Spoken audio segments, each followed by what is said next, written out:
Hello there. In this video, I will be showing and explaining to you about a study of the hand that I performed. My patient was a 81-year-old female. I introduced myself by letting her know that I was a student from Kaiser University, that my name is Jesus Guzman, and I will be taking her x-rays. I asked her questions such as her date of birth, reason of visit, past surgeries, brief history of the incident she had, and the location of pain and the amount of pain that she is in. The primary diagnosis for this patient was that she sprained her thumb, the metacarpal phalangeal joint, and ulnar collateral ligament, which is just around here, is the main area where she's feeling the pain. The chief of complaint is that she has pain on the left hand, her hand is swollen, and that the thumb area mainly hurts.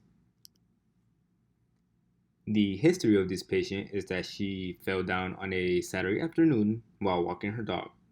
She felt pain on her hand but did not seek medical help until a few days later when her hand continued to swell up and the pain continued to grow. A study from the Department of Hand Surgery in Malmo from July 1, 2013 through June 30, 2014, 286 patients older than 65 were part of a study for traumatic hand injuries.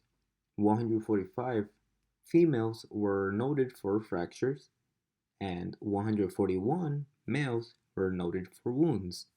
The causes of injury were from power tools, by tripping, stumbling, slipping, punching, twisting, car accidents, bites, and cuts. For this study, three images were taken by doing three different projections: a PA, PA oblique, and a fan lateral. The technical factors that I used for each projection was by using a IR of 14 by 17 inches, SID of 40 inches, 55 kVp, and 4 mass. Unfortunately, since the patient's hand was swollen, she couldn't take off her ring. So for each image, the ring was shown as an artifact.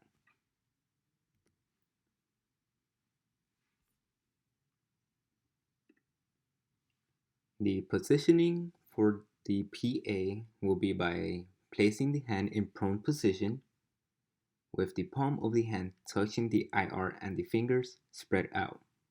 The CR will be perpendicular to the IR and directed to the third metacarpal phalangeal joint.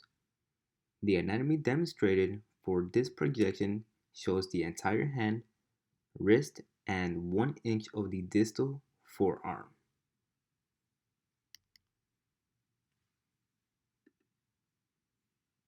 In this image, it demonstrates the whole hand, wrist, and inch of the forearm.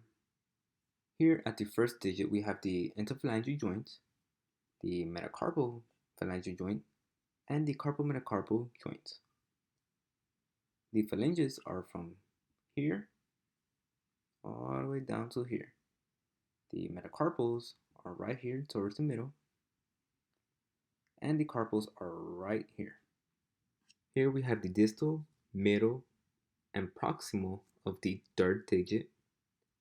Here at the carpals, we have the trapezium, trapezoid, capitate, hamate, triquetrum, lunate, and scaphoid. And down here, we have the radius and ulna. Here in the PA oblique, the positioning of the hand should be on the IR.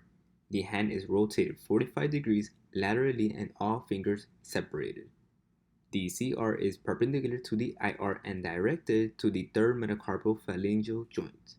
The anatomy demonstrated shows the entire hand, wrist, and 1 inch of the distal forearm. And here you can see the radiographic image of the PA oblique. For the fan lateral, the positioning of the hand and wrist must be rotated into a lateral position. The first and second digit is closing into each other, creating a circle or an OK sign, and digits 3 to 5 are separated. The CR is perpendicular to the second metacarpal phalangeal joint, and the anatomy demonstrated shows the entire hand, wrist, and 1 inch of the distal forearm. Here in the radiographic image, you can see how the ring is superimposing the bones, digits 3, 4, and slightly just the edge of digit 5.